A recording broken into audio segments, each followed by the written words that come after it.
کہ ایک نوجوان تھا، وہ استاد کے پاس پڑھنے گیا اور تھا وہ بادشاہ زادہ.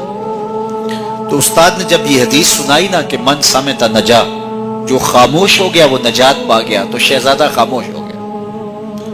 اب بادشاہ کو فکر لاحق ہوگی کہ بیٹا بولتا نہیں، کیا مسئلہ ہوا.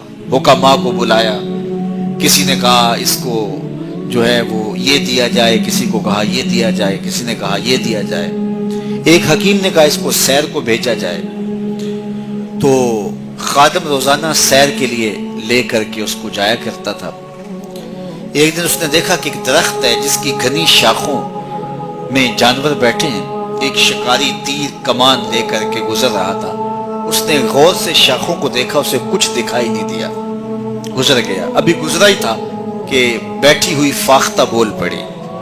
تو وہ پھر پیچھے پلٹا اور غور سے دیکھا اور تاک کے تیر مارا، پھڑ پھڑاتی ہوئی فاختہ نیچے آ گئی.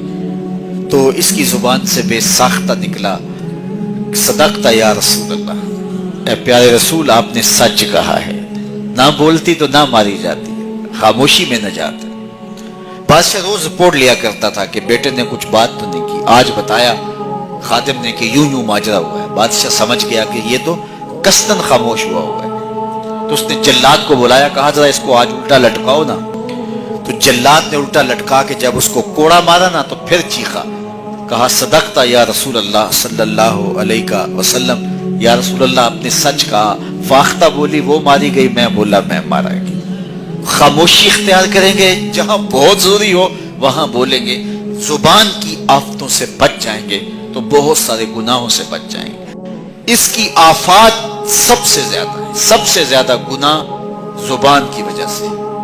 تو فرمایا جو خاموش ہو گیا وہ نجات پا گیا. چونکہ یہ بولتی ہے تو جھوٹ بولتی ہے، یہ بولتی ہے تو شکوے کا لہجہ اختیار کرتی ہے، بہتان لگاتی ہے، غیبت کرتی ہے، چغلی کرتی ہے، دو افراد کو تقسیم کرنے کا ذریعہ بنتی ہے، لوگوں کے دل دکھاتی ہے، اذیت پہنچاتی ہے، گالی سب و شتم یہ اس کا مزاج بن جاتا ہے.